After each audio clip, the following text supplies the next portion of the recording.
can carry it forward. Thank you. Thank you, Professor Parimal, and welcome all of you. This is like my engagement with MIT is constant, and therefore I would suggest that we will keep engaged continuously here afterwards also. Uh, and I don't know your background, but let's briefly take a stock up situation about the pre-COVID 19 world. Now, this appears to be a very drab topic. Like, what are we discussing? Why are we discussing the history? Why are we discussing the past? And why are we not discussing the future? And the future is post-COVID world. Now, what is going to happen?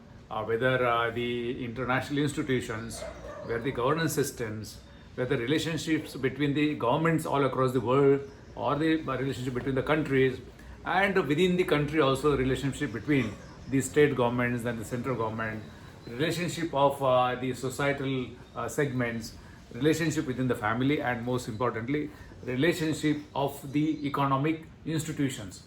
So, as per the discussion that is going on in the international circuit, at societal level, within family, and with friends, it's all like a focus on one thing, that what kind of the post-COVID world would be.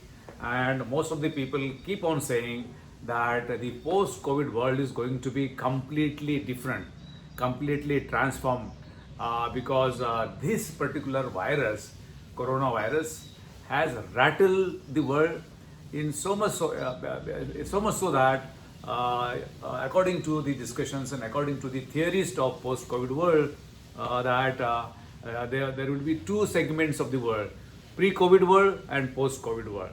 So historians in the future, they are likely to divide the history into two segments, that is pre-COVID and post-COVID, and everybody is going to speak and is today speaking about the post-COVID world. That itself means that it also takes, it assumes that pre-COVID world was very good, and the pro-COVID world, post-COVID world is going to pose some challenges, and therefore we need to be ready to take those challenges on, and to succeed in personal life, in the society, and as a country, and of course as the world. We have to, if we want to succeed, we have to think about the post-COVID world.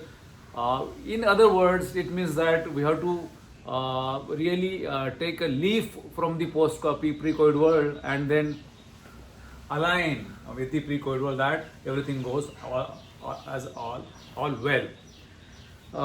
Let's assume that everything was all right pre-COVID, and just because of this COVID virus, COVID-19, coronavirus, it has changed. Let's assume that. But then I am not going to tell you what was the pre-COVID world, what is going to be the post-COVID world. Post-COVID world, you are going to discuss, and the world is discussing. I will not speak anything about it. I am going to just raise issues, flag issues, whether the reference point of pre-COVID world for development of the post-COVID world is right, or we need to think over this. The assumption is that pre-COVID world was all right, very good, and therefore to have continuity of the post-COVID world, we must really respect the pre-COVID world. I take it all that, like, okay, there could be two schools of thought, that all was well. Some people may say, no, not all was well. I leave it to you to judge yourself whether all the facets of life, all the facets of economy, all the facets of governance, whether they were right pre-COVID, and then in the post-COVID, whether we have to adopt a new normal in all these segments. Now, the buzzword is new normal. That means new normal is going to emerge. So, old normal is assumed to be that was normal. Whatever was before COVID-19 was normal, and so new normal is going to come. My premise that old normal was itself was not normal. Old normal, I cannot call it as a normal. Old was abnormal. Now, was everything abnormal? No. I am not going to speak about what was there as a normal pre-COVID world. I am going to only speak about what was abnormal pre-COVID world. And unless we understand what was abnormal, then we cannot really devise the future post-COVID world. I think you are with me that we need to find out whether everything was normal before COVID, and now with reference to that, what new normal is going to be there. The theorists of new normal have a different picture of the world, different picture of the planet, that the distance, social distancing and distant learning and not like what we are doing, and distance work wise, all those things are getting painted that this is going to be the future, that the new world, new normal. Let's introspect for some time how things have been happening for last 200, 300 years. Whether they are going as per they should have been going, or there are any infirmities, any wrongs, or any kind of flaws in those things. There are many facets of life. I am not going to discuss all of them. I leave it to you, each and every one, to identify these facets and again examine them. I am going to take very few of them. Number one, governance system. Two, international institutions. Three, health because COVID has thrown up us the challenge of health. Then of course we have globalization versus nationalism, whether that is there. And then fourth, industrial revolution, what was happening pre-COVID. We can also think about the now new assaults. What are the new assaults? Post-truth or infocalypse or deep fake. All these things we have to really think about this. And then of course whether we as a society are trying to understand and we really think that whether some things are going right or wrong. So we are going to discuss about this. Now let's take one thing, and that is like governance system. Governance system really flourished on this planet from last 2,500 years. And today most of the world is moving towards democratic governance systems.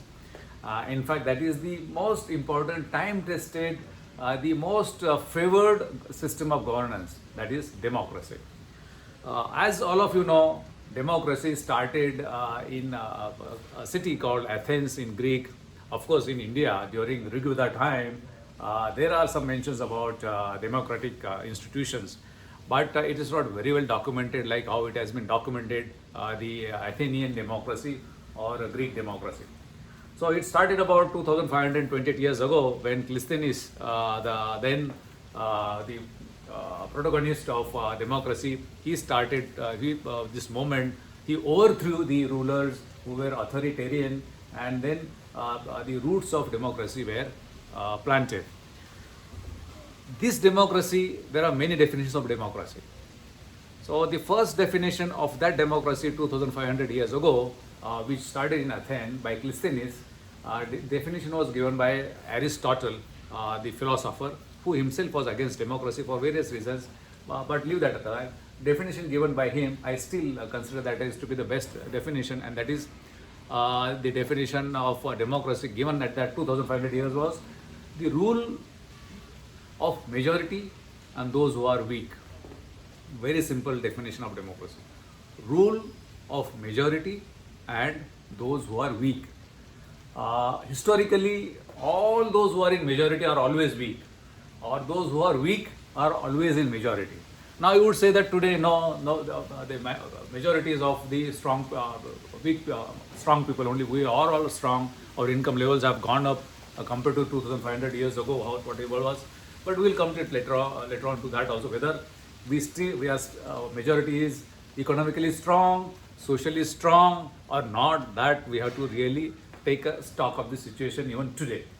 So it started with, the democracy started with the rule of majority and those who are weak. Of course, it did not last long. Athenian democracy did not last long, and again it went back to the kings and kingdoms and empires and all that. Then later on came 2012 Magna Carta democracy. The King of England had to give some of his powers to his ministers, kind of thing. So that was like a watered down beginning of the democracy. But it was not true democracy. It was like giving powers of the king to ministers. not giving the powers of king to the people. No, that was not there, which was there in the Athenian democracy. Then, of course, 1889, 1789, the Glorious Revolution came in. That also threw some of the aspects of democracy, and that's how the democracy is flowing. The Constitution of America, which separated the various facets of governance like executive and the implementing authorities and judiciary and all those things, that was also a major thing. But the latest definition, which is accepted by all of us, is the definition given by Abraham Lincoln in 1861. That is famously known as Gettysburg Address, when he was commemorating. He was inaugurating one national cemetery, war cemetery, and that address is of just 271 words, which is very powerful. And those 271 words included the definition of democracy, and that is rule of the people, by the people, and for the people. And that is a democracy like accepted by all.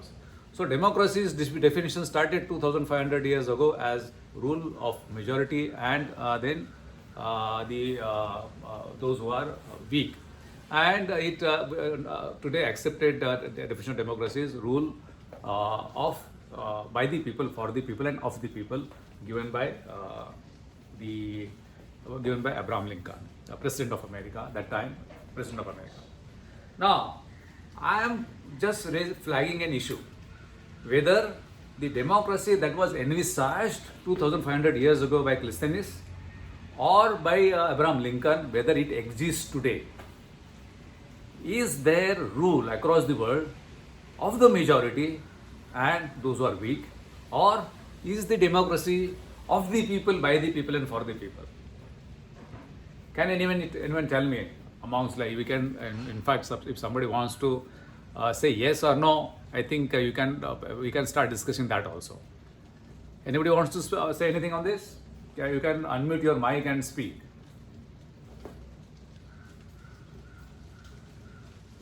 Anybody?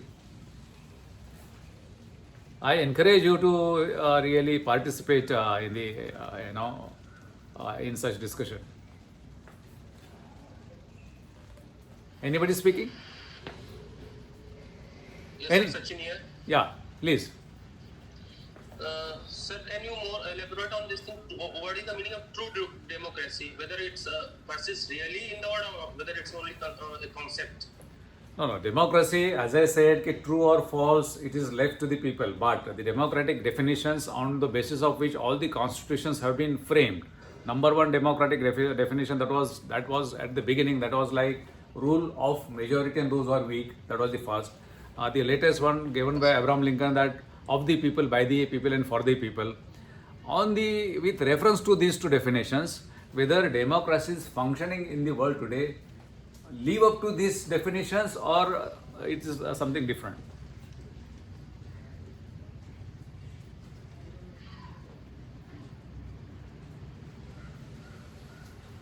Are you getting me? Yes, sir.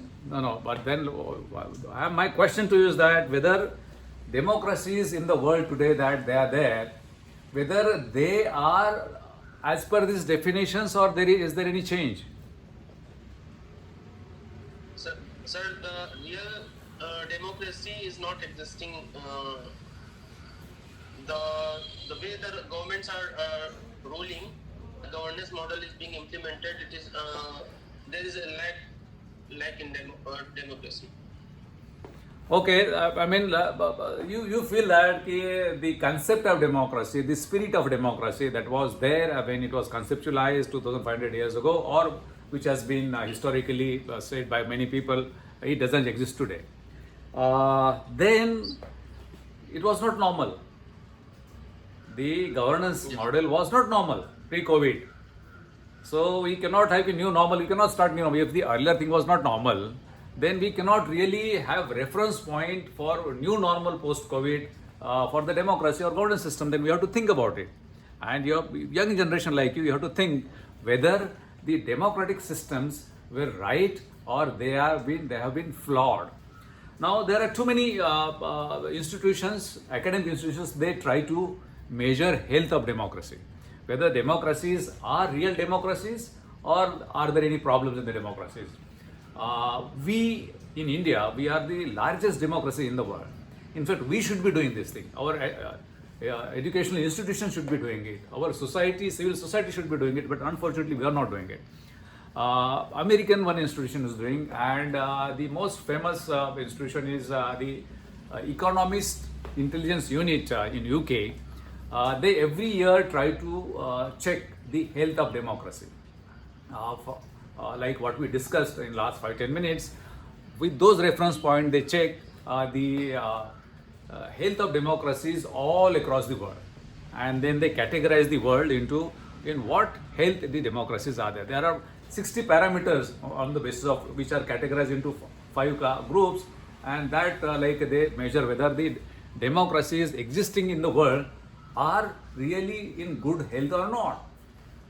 One thing one must appreciate, that the post World War II democracy flourished. Many people, many countries came out of the colonial rules. Many countries threw over their authoritarian rulers, and they became independent, and then the democracy really flourished. That's also there. But this flourished democracy, is it really healthy, or it has become obese, or it has become really a kind of a distorted version of democracy? That is the main point. And I will just give example of this Economist Intelligence Unit's version. According to them, they have categorized all the democracies in 4 groups. Number 1 is full democracy. Number 2, flawed democracy. Number 3, hybrid democracy. And number 4, authoritarian rules. Now, in 21st century, as we celebrate democracy, it should be really most of the population should be in full democracy, living in full democracy. Unfortunately, 9 countries are in full democracy. Of course, some of them having a little higher marks, up to 22 countries, they are full democracy, but that's a small number compared to 167 countries that are categorized. Out of 167 countries, a high score for full democracy is only 9 countries. And if you go by the percentage of population, less than 5% population is in full democracy. Rest of the world, that means like 95% world, even today in 21st century, after 2500 years of inception of democratic governance system, we still have only about 5% of the world living in full democracy. Now, do you call this as a normal? And then are you going to call this as a post-COVID as a new normal? So this particular thing before COVID about democracy was abnormal. We could not create the world. We could not bring the world 100% world in true democracy, full democracy, but only about 5%. That's a sad part. And nobody realizes this. Now think about India, whether India is in full democracy or not in full democracy. USA is the supposed to be the most democratic nation, but unfortunately both these countries are categorized in flawed democracies. We are in flawed democracy. What are these categories? Categories whether elections are held unbiased, whether the political system is as responsible, whether the laws and rules passed by the governments are implemented correctly, whether the media is free. These are the 60 parameters they are saying. Unfortunately, India, as a rank has gone down from by 10 points in last 2 years. 2018 it was 61, 2019 it is 51. So we are sliding down again. 41 to 51. We are sliding down. So it is the decline across the world that democratic institutions are declining. So pre-COVID, in fact, we need to recorrect the democratic institutions functioning, the concept of democracy, and unless we know this, that democratic institutions, democracy function is not in good shape, then there is no point in discussing post-COVID world. Are we going to take this pre-COVID world, which is flawed, only less than 5% population living in real democracy? We have to strive to convert remaining 95% population into full democracies, and that is for us. And for India being the largest democracy, we need to do this thing. This is one. So my premise is that pre-COVID-19 world, democratic institutions are needed to be again revived back, strengthened. But unfortunately, they are sliding down every year, and this needs to be arrested. And unless this is considered, probably no amount of post-COVID discussion, no amount of post-COVID new technologies, no amount post-COVID world facets are going to help the humanity. Two, economy. The last period of 200 years, it is going 200 years democratic institution really flourished. Simultaneously, economy of the world changed. Before 1750, there were two economic superpowers, and they were India and China. Super economic power, because world was not industrialized, and pre-industrialized world, India and China were the superpowers. But when the first industrial revolution started around 1776, when the steam engine by a Scottish engineer he developed, and then industrialization started. With that, the economy of the world also started getting transformed into a definite pattern, and that pattern is emergence of capitalism and emergence of capital forces. It's good that because of this industrialization, too many comforts like what we are discussing now, health, education, everything really, we are now reaping the benefits of industrialization and concurrent development of capitalism. It's good. Capitalism in a single world, for those who are non-economists, is like the most efficient use of your resources that comes from the private capital operators. So that's how they take it. A very loose definition for a strict person like me, that this is what it is. It will work very well. And after the World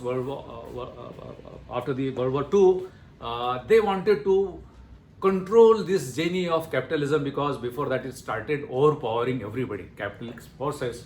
So that time, after the World War II, they held a conference at famously known as Bretton Woods Conference, where they created institutions like International Monetary Fund and then your World Bank and all that. So to control international finances and to give a level playing field to all the countries.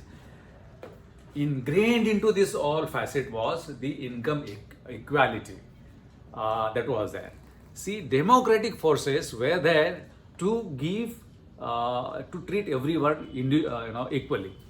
So the first and foremost importance of democratic institutions was to give income equality, and therefore, to control capitalist forces and to avoid concentration of wealth in few hands, at international level, Bretton Woods system was created. Unfortunately, this did not last longer, like the Athenian democracy's experiment did not last longer. And in August 1971, Nixon demolished this system, virtually demolished, although not by an executive order. And then later on, the world has been captured by capitalists. It's not a communist thought, but it's an accepted thing that the capitalistic sphere of economics has come out of the controls of governments all across the world. Governments do not control that. In fact, the capitalistic institutions like banks, larger corporations, they started controlling democracies. And this 2008 fiasco of Lehman Brothers, the world economy collapsed because of this kind of distortion. So in democracy, democratic institutions could not control the force of capitalism, and the capitalism force was to capture maximum returns to itself. So much so today that democratic institutions have been weakened, they have been subjugated, they have been marginalized by the economic forces all across the world. And if you understand it if you really understand it from the perspective of an economist, Joseph Stiglitz, a Nobel laureate economist, he had said that this world is not of the people, by the people and for the people. This world is of of the 1%, by the 1%, and for the 1%. Now, who are these 1%? These are the people having maximum wealth, like say Jeff Bezos of Amazon, or Bill Gates, or like our Ambanis. These are the people who have maximum. Say 1% people capture about 44% of the world's wealth. This figure keeps on changing depending on what formula you apply. But concentration of wealth, because of marginalization of democracy, because of overpowering capacity of capitalism, world has become completely distorted. And today, the failure of democracy is that the income inequality has grown so fast that in pre-COVID world, this is a disaster. If you take figures from 1970 to till today, the workers' returns, workers' income vis-a-vis the income of the people who control these companies and the corporations, it has gone phenomenally high, and the workers' income has gone slow. So majority of the population, those who are weak, economically weak, have been now disadvantaged, put into disadvantages by the capitalistic forces. So that was the major distortion in economic sphere. Keynesian theory and all these things, all right, it started very well, but later on Keynesian theory was like thrown to the winds, and then some new theories have come up. So when we are marching in the post-COVID world, we have to also think that in pre-COVID world, capitalistic forces created two things. Number one, it created economic inequality of humongous distortion, and two, it also overpowered democratic forces, and now they are running the world. So these two major distortions have been there. I leave it to you because this is a separate topic. We can discuss it subsequently whenever we get time. Third thing I am going to tell you. Now, since the world is coming together, it is becoming a global village, and therefore it's not just the governance of the countries, it is the governance of the world also, and therefore the term globalization emerged. After the post-World War II, international institutions really flourished.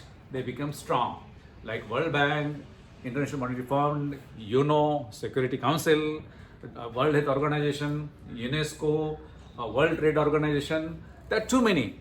UNFCCC, United Nations Fund Framework Convention for Climate Change. So this, and for the sake of entire humanity's interest, these institutions are supposed to be strong and giving same equal treatment to all the countries. Unfortunately, if you see the history of these institutions last 15-20 years, they are getting continuously weakened. It's a separate topic, again we will discuss it later on, but just to give an example, if America and China are fighting over some trades, they have some quarrel, they are supposed to go to World Trade Organization, and World Trade Organization is supposed to resolve their problem. If we have a problem with Pakistan about trade, we have to go to World Trade Organization, it has to resolve. It was being done 10-15 years ago. But today, if there is some issue, China and USA, no, nobody is going to WTO. They amongst themselves only they are deciding. If we have some problem with China, we are deciding unilaterally. We are not going to WTO. WHO.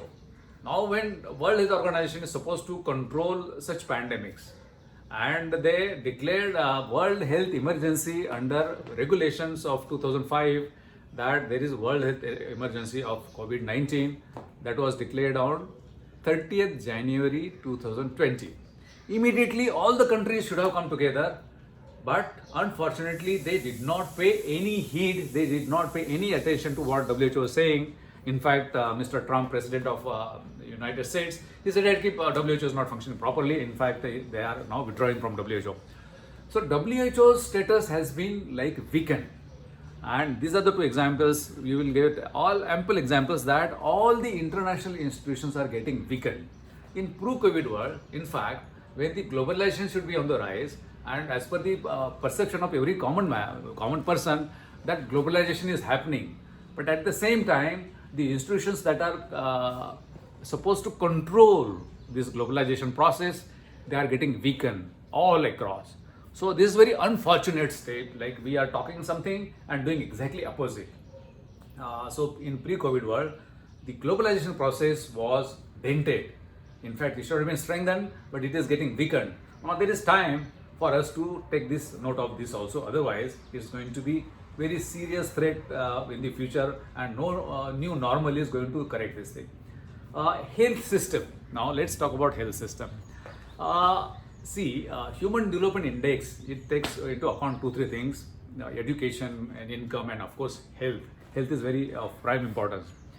Now, if you see that in pandemic 2000 COVID-19, more than 70% deaths are because of comorbidity, because of the person is having obesity, is fat, or has got diabetes, or heart issues, or blood pressure, or high sugar, and all those things, and maximum deaths are there.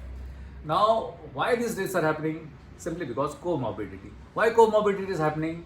Because of the pushing of the wrong material, pushing of the wrong lifestyles for last 60, 70 years, like Coca-Cola and Pepsi's and McDonald's and sugars and all those things. So this is a market economy, profit making of these big corporations, those who have distorted, and these are again capitalists. So they have forced the people to fall prey to the consumerism, and this has increased the comorbidity. Now, why the governments, democratic governments, did not see this thing, that they have to control these capitalistic forces to save the health of this thing. Two, this is very sad part of it, and the world is now pushed towards such kind of deaths because of just market economy. See, I can understand the importance of market. There has to be market for the society. But it has been, now try to listen to me what I am saying. Societies should have market, but it should not be a market society. Today it has become a market society. Markets are not in the society, but it has become a market society. So everything has been captured by marketism. That is like people collecting money. So this is sad thing. Second part is about curative of health. Now health is today what happens? Like this scheme, that scheme, that scheme. And today, if you see all across the world, the patients of COVID are being treated by only governmental or municipal corporation hospitals. Are there any private hospitals doing this thing? They are coming just for the profit seeking. But last 60, 70 years, the world is moving towards privatization of health sector, which is wrong. So pre-COVID world, the health sector was privatized, was a very bad move for humanity. Health should have been kept in the government sector. Health should have been provided with free of cost treatment, and entire infrastructure should have been created in the private sector. But today, if you take an example of USA or India, for that matter, any country, we only depend on private sector during normal times when they seek profit. So the private sector seeks profit, but during a pandemic and emergency, they simply wash away their hands, and only the government institutions have to come in. So this is again a distortion. A third distortion about health sector is like insurance. Now insurance companies also take their cut, and everything is like governments also nowadays get into this thing that okay, you are insured, so your entire expenditure will be borne by us, and then private hospitals will treat you. But why insurance? Why government is not doing this? It will be more profitable, it will be more economical if the government institutions infrastructure is increased. And if the private insurance companies and all this are done away with, it's an economic, and it's very simple to understand that if the profit is captured by more and more institutions, it requires more of this. How long I have time, Professor Parimal?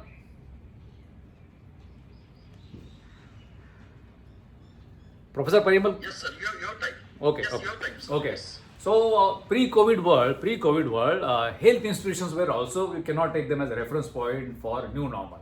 We have to think about that what went wrong pre-COVID world, even in the health sector. So today we saw that governance models have failed, need to be improved, need to be mended. International institutions need to be mended. Economic systems are flawed. We need to mend. Health system we need to mend. Now climate. We all talk about this climate, and we have created United Nations Framework Convention of Climate Change, but nobody bothers it today. In new normal, what is going to happen about climate change? Because one such virus has brought the world to its knees, if this climate change continues to be like this, and the carbon dioxide level in the atmosphere before industrialization was just 288 ppm, and today it is more than 410 ppm, how it is going to increase, and what level of what level it will stop, and what would it do to health, and the increase in the temperature of this planet, what catastrophe it is bringing in. Again, pre-COVID world, nobody bothered about this. In fact, Kyoto Protocol was thrown to dustbin. USA never signed it, and they are the maximum polluters, and they are the maximum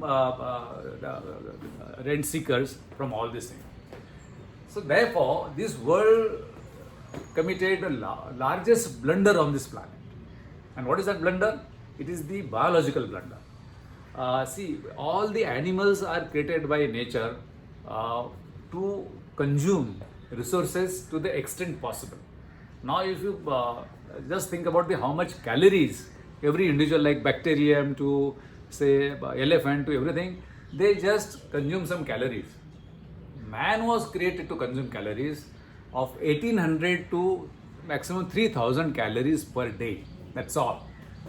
So this was the nature scheme, that this many calories a man should eat by eating leaves and all that. But anyway, we flourished, we developed and all these things. And today, as per some estimates, very old estimates, average American consumes, as against 3000 calories per day, 230,000 calories per day in terms of cooking, in terms of everything like lifestyles and all that. So it's a blot on the planet. Now, humanity could have discussed and decided that how much more damage we are going to commit on future generations, or whether we are going to allow this race to survive beyond certain time frame. Nobody bothered about this. So there was basic thinking flaw in humanity, that whatever we are doing, whether we are doing it for personal gain to what extent, whether there is restriction to personal gain, or then we have to think about humanity and the future of humanity. So the thinking process, there was some plot. I'll tell you one thing. Whatever the research is happening, pre-COVID world, it is towards making profit and profit only. Tell me one example where the research is happening towards for the overall well-being of this planet, overall well-being of the future generations. I don't think any economic models, or for that matter any hardcore fundamental scientific research is going in that direction. It's only where the money is there, and that's the profit that is happening. And especially it is the application of everything. Now you make a phone, then add camera to it, and all these things. All this is well, and all was going well, but before COVID there was another disaster that was brewing, and that disaster is still brewing. But the COVID-19 has added fuel to fire in this disaster. What is that disaster? Everyone knows we are now moving into the fourth industrial era. People say it started in 2011. I take it as it started in 2007 because various facts that apart. Fourth industrial revolution has started.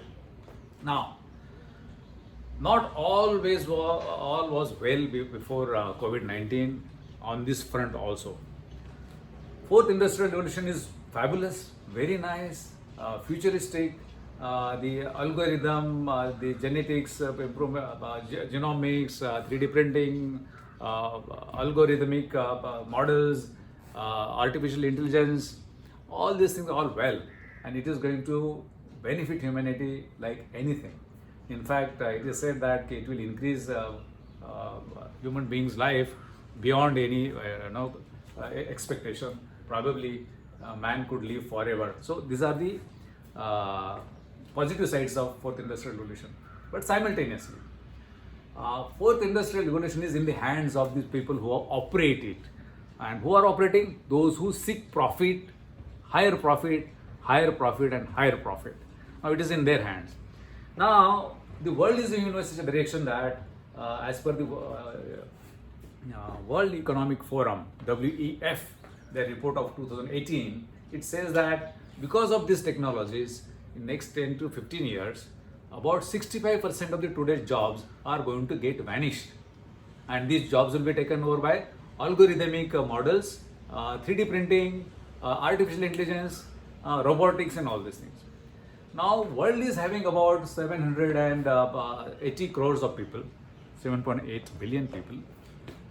Jobs are going to come down drastically. How are they going to survive? New jobs will be created, but the new jobs will not be as many to replace the vanishing jobs. So this pre-COVID world, everybody was silent on this thing. International community, national community, no governments are discussing on this. Mr. Trump was saying that, okay, I am going to protect jobs of my people. I will not allow Mexican and South Americans coming to my country. I will construct a wall. This was like a fallacy. You cannot stop job losses by not allowing people from outside. In fact, they are contributing to your income. Where the job losses are happening? Job losses are happening in Silicon Valley, because Silicon Valley technologies are taking away jobs. But he doesn't know. He knows everything. But as for example, emotionally, he is trying to appeal emotionally to get again elected. But the real picture of job losses, I am really afraid to paint a picture that what will happen if 65% of the current jobs are vanished.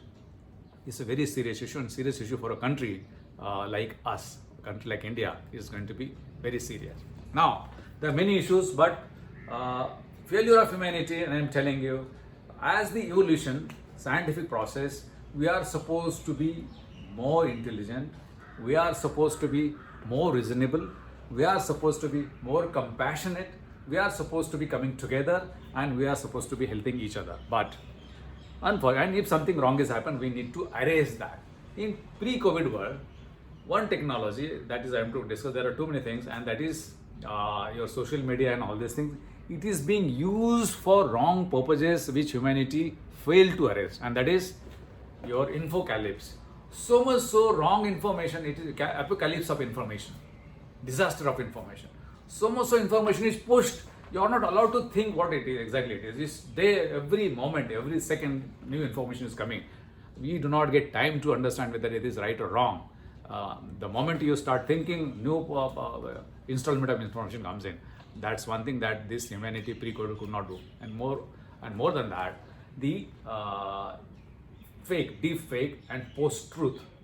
The world is now being swayed by those people who are trying to manipulate minds of the majority of the people. Okay, if they are doing it for good, one can understand. But they are trying to make robots out of humanity. They are trying to make mental slaves out of humanity by pushing false post-truth kind of things. Post-truth, I think you need a separate lecture on this, but post-truth is like something which is not true but packaged as true, and then like distributed as true, and people start believing it. So because of this post-truth, because of infocalypse, and because of deep fake, democratic institutions are under threat. Here afterwards, not the real people, not the real thinking people, but anybody who has got these technologies, who has got this kind of bent of mind, are going to get elected. So the celebration of democracy, which started 2,500 years ago, is under threat before COVID-19, and nobody is bothered because we don't think about this. And this brings to me the last thing, that we as a humanity, we don't audit what we are doing. We have not audited what happened during last 200 years, what happened during last 50 years, and whether there is anything wrong and whether we need to do something right as a human community. We have not done that. So that is like a pre-COVID world. So to sum up, pre-COVID world was not all that ideal. It had flaws, and it had major flaws. And if you do not recreate those flaws, probably we are heading towards disaster. And this pandemic has added to that disaster. So therefore, young minds like you, not just for the exams, not just for getting education qualification, but as a society, you start thinking. Don't believe me what I am saying. You yourself start thinking whether I am saying right or wrong. If you feel like if there is some case, then you should start spreading it across. Okay, this is what it is, and it is not supposed to like this. and government should be functioning like this, technology should be like this, and the post-COVID world should be like this. Now, post-COVID world, we'll have a separate session on that. But I would not venture into the post-COVID world unless we do something recorrection. If you are headed in a sea to a particular destination, and if your course is wrong, we cannot go to that destination if the course is wrong. We have to put it on the course, and therefore these are the chinks in armor.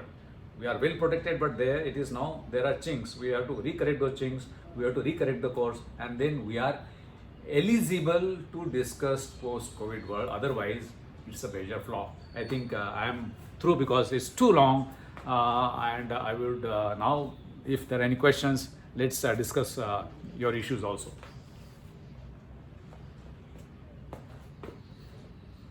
Yes, Vasham. Yes, sir. If anybody has any questions, queries, or if you want to make your own point, you are most welcome. हाँ sir, मेरी आवाज आ रही है आपको? हाँ बिल्कुल बिल्कुल, आपकी आप कौन से भी लैंग्वेज में बोल सकते हैं एक्सेप्ट साउथ इंडियन लैंग्वेजेस. नमस्कार. बताइए. सर. हाँ नमस्कार नमस्कार नमस्कार. सर आप, हाँ सर, मैं आपका स्टार्टिंग में काफी देख नहीं पाया वीडियो क्योंकि मेरे यहाँ नेटवर्क बहुत ही खराब है. पर आखिरी में आपने जो बताया सर बहुत अच्छा लगा, जो आपने इकोनॉमी और जो इन्वायरमेंट का जो डिग्रेडेशन हो रहा है उसके बारे में आपने काफी अच्छा बताया. सर मेरा एक क्वेश्चन है, हालांकि आपने ये कहा है कि कोविड-19 के जो पोस्ट आगे है वो आप बाद में बताएंगे, पर आप कैसा लीडर चाहते हैं सर आज की डेट में? कैसा लीडर चाहते हैं जो आज नेसेसिटी है समाज को या देश को या विश्व को? इसके बारे में थोड़ा सा बता दीजिए सर. कैसा लीडर चाहते हैं, मुझे देखिए कि मैं आई एम नॉट द जज टू मुझे कैसा लीडर चाहिए. I go by the classic democracy definition, and in classic democracy definition leader is the voter. Voter has to be a leader. Every voter should be leader. There cannot be voters cannot create a strong personality. In democracy, strong personality is against democracy. Every voter has to be strong. Now, what does this mean? Like, if you want more jobs, then the society should tell, okay, we will vote to that party which is going to convince me that this is the rate of growth of job requirement, and this is how we are going to create jobs, and this is our agenda, and we are going to do it in 5 months, 10 months, 1 year, and this is our agenda. I want such kind of ecosystem. I don't like leaders and leaders. If there are leaders, we in democracy we do not require leaders. We require every voter to make his dent, to make his to give his mandate. People should be giving mandate, and the political parties should be implementing that. That's the ecosystem I want. Leaders, in fact, it should be a leaderless if it is possible. It should be collective thing. Democracy is a collective thing. Sir ये संभव नहीं ना sir कि सभी ऐसी सोच के हो जाएंगे जैसे आप सोच के? नहीं, ये संभव नहीं है. हाँ, ये आपने शायद मुझे सुना होगा, मुझे मालूम है. ये संभव नहीं है. ये फ्लॉ हमारे थिंकिंग में कहाँ से आया? ये करना चाहिए. मुझे तो कि थिंकिंग चेंज हो रहा है. हम हमारा ऑडिटिंग नहीं कर रहे हैं कि वी मस्ट थिंक दिस वे.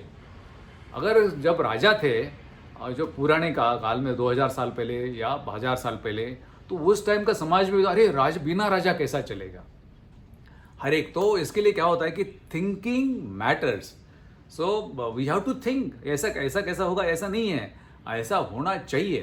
तो इसके लिए डेमोक्रेसी है. तो फिर डेमोक्रेसी क्यों है? हम राजा चुन के नहीं देते हैं.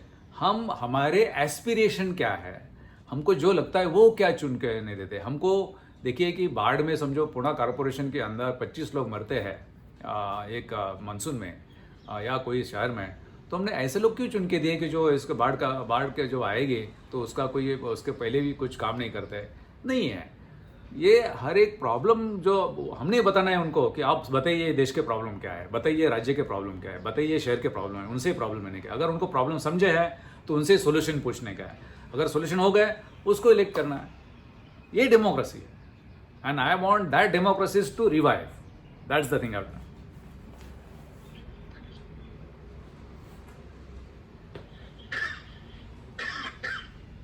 Yes, Tanay, you have a question? Yes, sir. Good morning, sir. Good morning. Sir, I just want to ask one thing that There is one, I guess. हाँ बताइए बताइए बताइए. Sir, I just want to ask this thing that in the wake of pandemic that we are witnessing right now, when the Second World War was started, League of Nations was demolished its own essence. Then the United Nations come into existence. But now a democratic institution like UNO has not facing any particular sort of a thing. If they are talking about the sustainable development goals and the treaties on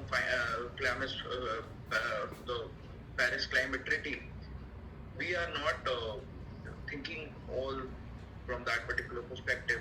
Don't you think it is like an era has come after witnessing such a pandemic that we should scrutinize the working of United Nations and probably get authority under which it can be amalgamated into an institution where a new thinking or the new world order could be stressed out? Because now, right now, as the multipolar world is increasing, so don't you think that a possible scrutinization of UNO is recommended, or in order to get the institution which can be placed in a fact that strongly the world order things are put forward?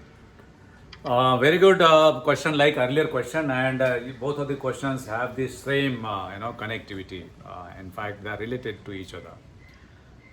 One thing is there that I'm happy that you appreciating the globalization and the control of global world in a better manner, and therefore need of institutions.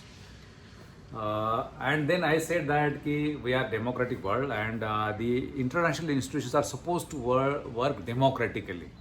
All the member nations are supposed to be their voters, so this is to be democracy at international level. And you're saying that UNO has failed and it has not served properly, therefore all this myths. One thing is there, is only because of the failure of humanity in last 30-40 years that has failed. See, the UNO was a very strong body, even it is today strong body. WHO is a very strong body. In fact, to control pandemic, before WHO was created in 1851, there were international health regulations to 1851, which were lastly revised in International Health Regulation 2005 under WHO. All these institutions are good, very powerful. In fact, they should have been made more powerful.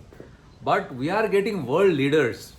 That time, see, we used to have non-aligned movement and top world leaders, and say, for example, USA also, they used to lead, and then they used to really strengthen the world institutions. But last 10-15 years, globalization versus nationalism, that struggle has begun. Now everybody, all the countries have started looking within and not collaborating with each other. So it is not the strengthening or new institutions that we are saying. There is concentrated effort to weaken the international institutions. And that is the major flaw, but what I am saying pre-COVID, that it is like dilution of the globalization process through weakening of the international institutions. Even today, there is strong case to empower, strong case to empower WTO, strong case to empower WHO, but it is happening opposite. And it's because of the world is not thinking in that direction. There are, and that only boils down to one thing, that the countries are not generating the kind of leaders. Now take example of USA. The Ebola pandemic, although this cannot be, COVID cannot be compared with Ebola, but during Obama's, and in fact I follow what is happening in White House and all these things, the kind of controls he was exercising, the kind of review he was taking, and kind of things he was deploying, his resources, his own resources, US's own resources was deploying to control Ebola. He was doing it. Now, if you take a case of today, Mr. Trump is throwing his hands. In fact, his own country is in disaster. In fact, he should be leading the world how to do it. Now, he is saying that China did not tell us. Now, if they have got major companies there, they have got major operations in China, and it means that they fail to get the information from there. So he is not in charge. So the world is now creating the world leaders that they are becoming more nationalist than globalist. We need a breed of world leaders who are globalist so that these institutions are not just sustained but strengthened further. Then what you are saying would be achieved. Otherwise, world is moving in wrong direction. Sir, I would like to add a point to it that I, from my own perspective, think that the idea, the whole concept of globalization is facing a backlash. Why am I saying this thing? That the countries who are the flag bearers and the torch bearers of globalization is facing a lot of tremendous pressure from the world order. For example, you have given the power to China for the assembly of products. And now India is also emerging as the today's news was only there that 24 or the other countries are diversifying from China and ready to invest in India and Vietnam as well.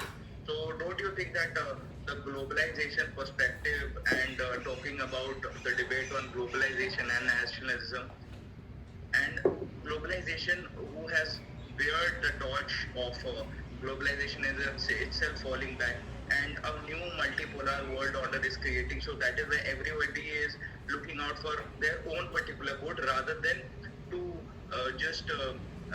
see society as a whole, to be beneficial for the society as a whole concept. See, this is like shared resources of the planet, shared living, shared existence of the planet.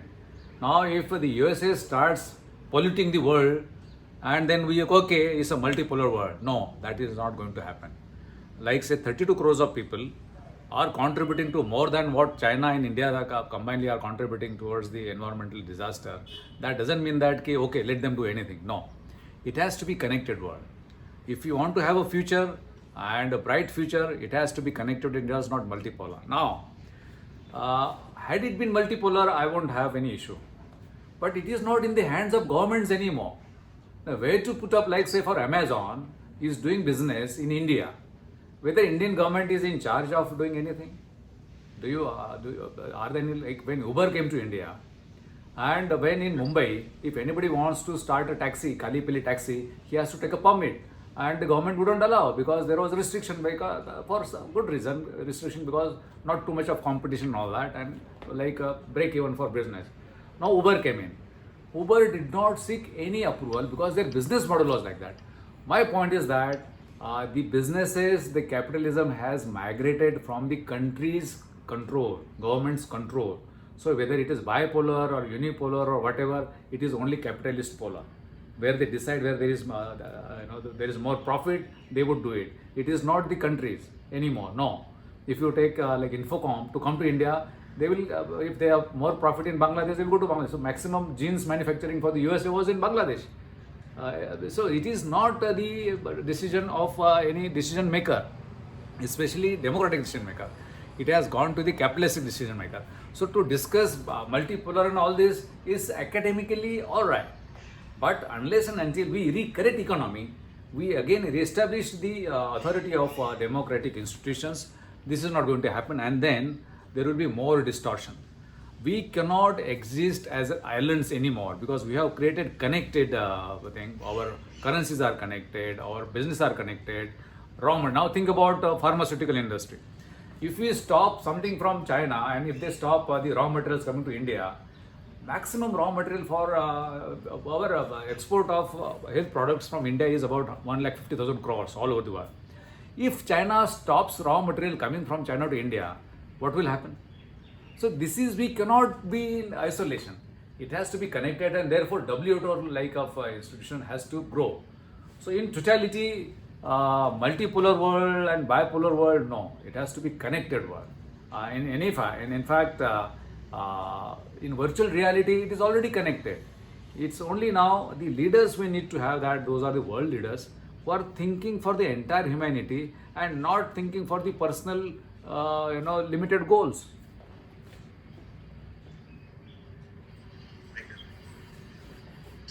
Anirudh, you have a question? Please go ahead.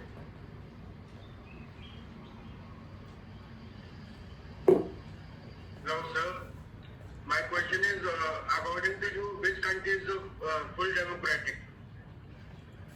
Not according to me. I will give you full list, and if you, in fact, really should make a point that you should visit the website of Economic Intelligence Unit.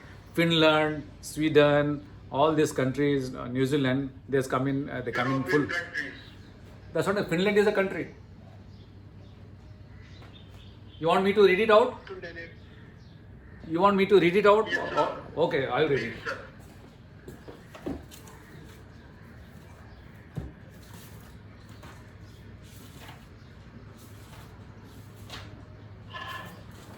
See, first seven: Norway, Iceland, Sweden, New Zealand, Finland, Ireland, Denmark, and Canada. These are in the full democracy. Then next, Australia comes to Switzerland, Netherlands, Luxembourg, Germany, United Kingdom. So up to 22, like up to Portugal, they are in full democracies. Then starts flawed democracy. At number 25 is the United States, and at 51 is India. So this is how it is. Like and then authoritarian, North Korea. All these countries are authoritarian countries. So you got full list here. Why India is not full democratic country? Because as per the research, see, try to understand. This is as per the research of Intelligence Economic Unit, and that research matches with another institutions in USA. But why I have not taken that? Because it is also funded by government. Although it is neutral, but it is funded by neutral, but I don't take it that. Now we come in flawed democracy, India. Now what is flawed democracy? I will just tell you on what basis they have considered this as a flawed democracy. The elections are fair and free, and basic liberties are honored, but this is more important, may have issues like media freedom infringement, minor suppression of political opposition and critics, significant faults in other democratic aspects, including underdeveloped political culture, low levels of participation in politics, and issues functioning of governance. Now, I was part of this governance system for 34 years, and therefore this particular Economic Intelligence Unit's research appealed to me. We have too many beautiful laws, but our political system is such that they cannot implement these laws in full extent. Now, when I was made Commissioner of Food and Drugs Administration in 2011, we are supposed to control medicines and food. For medicines, law exists from 1940. But until I went to FDA as Commissioner 2011, about 70% provisions of law that protect patients were not implemented.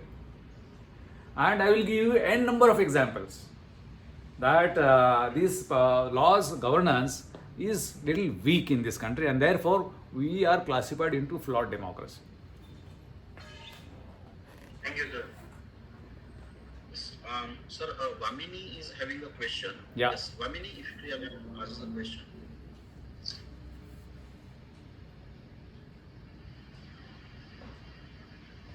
You are on mute. Yes, go ahead. What is substantive democracy? What is? Substantive democracy. See, democracy, substantive, non-substantive, see, don't get into all these things. What is democracy? See, you should be like democracy. Now, there is no classic democracy which is defined anywhere. Democracy normally is defined in the constitutions of those countries, basically. But the basic democratic philosophy, which I told you just now, which is started with I consider, according to me, what is the substantive democracy, or which is, I will not even add the word, which is democracy. Rule of those who are in majority and are weak is democracy. Of the people, by the people, and for the people. That is the democracy. Now, I was called for a seminar by Election Commission, and that seminar was for how to minimize misuse of media, misuse of muscle power, and misuse of money in elections. I was given 10 minutes. But I said that this seminar itself is wrong, because misuse, why people misuse? Not to serve people. For serving people, okay, in any case I will do anything, but I will serve people. No. Misuse happens when you are looking forward some gains. So we need to recorrect those things.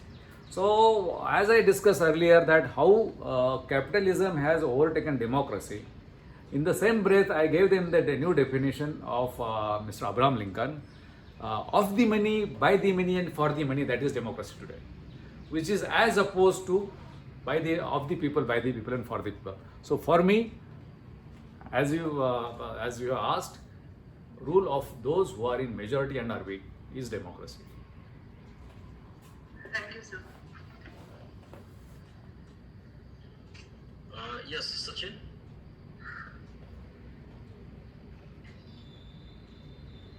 Yes, sir. Sir, one more question. Yeah, sure. Sir, in our Indian perspective, if we see, do you think that this capitalist powers and this authoritative nature of the government will allow to survive the true democracy ever? Because nowadays this marketism and, as you told, and this capitalist power are ruling the world. So how that Which state you belong to? Which state you belong to? You are from which Sir, state? हाँ? UP. UP. अच्छा UP में आपके यहाँ जो तबादले हो जाते हैं, कोई भी ऐसा लोअर, आप पटवारी का तबादले ले लो या इंजीनियर का, डिप्टी इंजीनियर का तबादला ले लो, ये तबादले कैसे होते हैं? कौन डिसाइड करता है? State government. स्टेट गवर्नमेंट तो ठीक है, लेकिन तबादले कैसे होते आपको मालूम है? The feedback of the local leaders, they don't want to the officers to work there in their own way. हाँ, तो फिर यानी क्यों नहीं करते कि उनको थोड़ा सा उसमें कुछ गेन मिलता है? प्रॉब्लम गेन मिलता है कि नहीं है? और अभी महाराष्ट्र में ऐसा चल रहा है कि कुछ तबादले ऐसे गलत हुए कि उसमें मनी मेकिंग है. Some people say that it's an industry, transfer is an industry where money is made. Now in that case, अभी पटवारी का तबादला ले लिया, अगर उसने कुछ पैसा दे के तबादला किया तो वो पटवारी नहीं है, वो जिसको पैसा दिया वो नहीं, वो पैसे की पावर है. So capitalism is not only just Ambanis and Adanis and Tatas and Birlas. No, it starts from money that is transferred to do anything which is not legal. So that power starts from there, and that is engulfing the world, not in India. It engulfing the world. So entire planet is like being sold and purchased kind of thing. Now, if Amazon has rattled this world, rattled India, grocery shops to tailors, everything. Wasn't it necessary for the government in India to put some semblance, to put some restrictions on that the jobs will not go? I will give you a small example, what you are saying, very small example, capitalism now, very concrete example. We have about 8 lakh medicine shop in the country, 8 lakh. And there are two people, one is owner, another is pharmacist, they have to be there. And they sell about medicines worth 1,49,000 to 50,000 crores, and they make profit of about say 70,000 to 20,000 crores profit. So every shop normally gets 2,30,000 profit every year, and in that profit the two families are sustained economically. That means about 40 to 60 lakh people survive on this 8 lakh this thing, and this is the good business. Now somebody said that okay, medicine should be online. Now how many people will be online? 3-4 people. So all these 17,000 to 20,000 profit will go to just 3-4 people. They are not starving, they are not weak. Otherwise it is sustaining 40 to 60 lakh people. We are now creating a platform where only the profit of only by 3 to 4 people will be captured. Now government is still taking decision. The rules have been framed. That means as against 40 to 50 lakh people, the interest of 4 to 5 people is going to be served because they have got capital power. You understand what I am saying? So this is the power of capitalism. Thank you, guys. Thank you, sir. Yes, we will go for the last question now. Vashav, very briefly.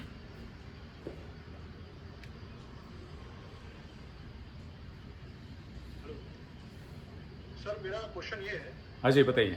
क्या आप democracy को सबसे सर्वोत्तम व्यवस्था मानते हैं, yes और no? और उसमें भी आप डिक्टेटर डेमोक्रेसी या सॉफ्ट डेमोक्रेसी, किसको सही मानते हैं? मैं डेमोक्रेसी को सबसे वर्स्ट मॉडल समझता हूँ गवर्नेंस का, जब तक इससे अच्छी सिस्टम ना आए. You listen to me what I am saying again. It is the worst model of governance until we find better system. That means as of today, that is the best model. And democracy में dictatorship वो है सवाल ही नहीं आता है. Democracy is democracy.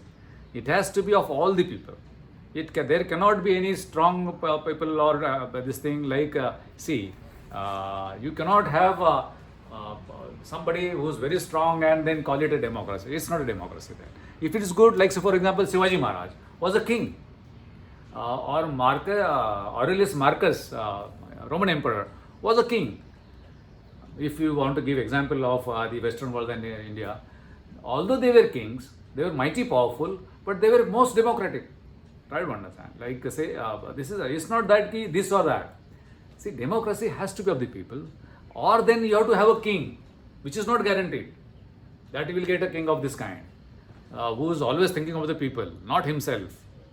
So this is the thing. So for democracy, it has to be like a weak leader and a strong voter.